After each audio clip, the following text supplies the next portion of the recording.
घर जमाई। विक्की को हमेशा उसकी किस्मत ने उसकी मेहनत से ज्यादा दिया। पैदा हुआ एक बड़े घर में, मुंह में चांदी की चम्मच लेकर, और शादी भी की उससे भी बड़े घर में। सोने की चम्मच मुंह में लेकर उसे मेहनत करने का शौक नहीं था, एक शौक था, वह भी घटिया शायरी करने का। उसकी हर बात शायराना होती थी। जैसे कि एक दिन दूर से देखा तो चांद पे दाग था, दूर से देखा तो चांद पे दाग था, पास से देखा साबुन का छाग था। ठोको ताली। अरे ऐसी शायरी करोगे तो ताली तो पता नहीं, कोई तुमको ही ठोक देगा। शायरी वो बिल्ली है जो किसी का भी रास्ता रोक दे, और क्या मैं किल हूँ जो कोई मुझे ठोक दे। मुझे तो आपसे बात ही नहीं करनी। मैं निकला था गाड़ी लेके, लेकिन दौड़ के जा रहा हूँ। मेरी शायरी कोई नहीं सुनता, मैं घर छोड़ के जा रहा हूँ। धीरे बोलिए जी, मम्मी पापा को पता चल जाएगा तो तुमको सच में तुम्हारे मायके भेज देंगे। सस्ते साबुन से मेरी कॉलर चमकी नहीं, सच में चला जाऊंगा, मेरी बात कोई धमकी नहीं। अगर शायरी ही सुनानी है तो सुनाओ, लेकिन कोई काम धंधा भी तो करो। मेरे पिताजी के पास बहुत पैसा है, तो घर जमाई बन के खा रहे हो, और कल जा रहे हो ना अपने मायके, तो आज ही चले जाओ मेरी बला से। हमें तो अपनों ने लूटा, गैरों में कहाँ दम था हमें। अरे चुप हो जाओ, तुमको मिर्जा गालिब की कसम। अरे जाना है तो जाओ, लेकिन पहले मेरे मम्मी पापा से मिलकर जाओ, वरना वो क्या सोचेंगे। लेकिन विक्की अकेले ही कार लेके अपने मायके यानी अपने खुद के घर पहुंच जाता है। अरे बेटा, तू अचानक, बहू कैसी है? अरे माँ, बहू तो बिल्कुल बदल गई है, मुर्गी हाथ से निकल गई है। अरे क्या हुआ बेटा? उसकी आती नहीं है, मेरी जाती नहीं है। मैं करता हूँ शायरी, उसे भाती नहीं है। मेरे पास उसका फोन आया था बेटा, सही कह रही है वो। तुमको काम करना चाहिए, तभी तो इज्जत मिलेगी। घर जमाई बनके सास ससुर के पैसों पर कब तक ऐश उड़ाते रहोगे? मेरी जिंदगी में हर तरफ से उंगली हो रही है, फोन पर मेरी चुगली हो रही है। अरे चुगली नहीं कर रही थी बहू, वो तेरा भला चाहती है बेटा। सूखे हुए कपड़े को भी गीला कह रहे हैं लोग, चुगली करने को मेरा भला कह रहे हैं लोग। ठोको ताली।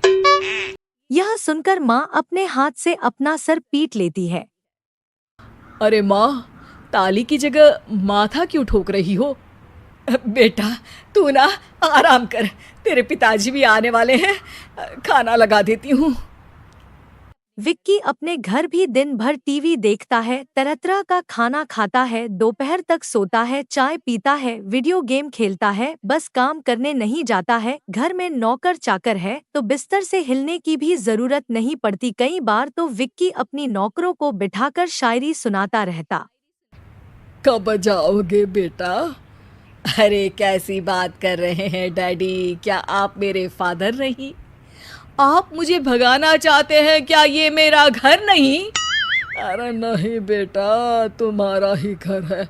हम तो चाहते थे कि तुम यहीं रहो और मेरा काम आगे बढ़ाओ, लेकिन तुम ही चले गए घर जमाई बनने। अरे मेहनत तो गधे भी करते हैं, मैं अच्छी किस्मत लेके पैदा हुआ हूँ। मैं घर जमाई हूँ, ससुराल का फूल गेंदा हुआ हूँ। ठोको ताली। पिताजी और माँ सच में ताली बजा देते हैं। ऐसा पहली बार होता है कि विक्की की शायरी पर किसी ने ताली बजाई हो। अरे आप लोग सच में ताली बजा रहे हैं? हाँ हाँ बेटा, तुम्हारे ससुर का फोन आया था, बोला जब तक घर जमाई जी कोई काम ना करने लगे हमारे यहाँ मत भेजना। अब तू तो काम करने से रहा और तुझे रहना भी है हमारे घर में ही, करेगा भी शायरी ही, और बार बार ठोको ताली बोलेगा तो आदत डाल ही लेते हैं ताली ठोकने की। विक्की उसी वक्त खड़ा होता है और बहुत गुस्से में सीधे ससुराल के लिए निकल जाता है। फिर से आ गए। लेकिन सुमन को देखते ही विक्की पिघल जाता है। अब सुमन, आई एम सॉरी। आज से ना मैं सिर्फ शायरी ही नहीं बल्कि काम भी करूँगा। तुम अपने ऑफिस में बात कर लेना, कोई भी मेहनत का काम कर लूँगा। मैं घर जमाई बन के रहूँगा लेकिन काम करूँगा और इज्जत से रहूँगा। मतलब सिर्फ तुम नहीं आए हो, तुम्हारे साथ तुम्हें अकल भी आ गई है। मैं अपने कारखाने का मैनेजर बनाता हूँ तुमको, कल से मेरे साथ चलना वहाँ। थैंक यू ससुर जी। थैंक यू से काम नहीं चलेगा, एक शायरी सुनानी पड़ेगी। है ज़रूर ज़रूर। ससुर के पास पैसा होते भी मेहनत जिसको भाई है, वही सच्चा दामाद है, वही अच्छा घर जमाई है। ठोको ताली। तब विक्की की शायरी पर ताली ठोक देते हैं। शिक्षा, जब किस्मत आपको बहुत सारा दे दे तो उसकी कद्र करनी चाहिए, मेहनत करना कभी नहीं भूलना चाहिए। प्लीज़ वीडियो को लाइक करें और चैनल को सब्सक्राइब करें। धन्यवाद।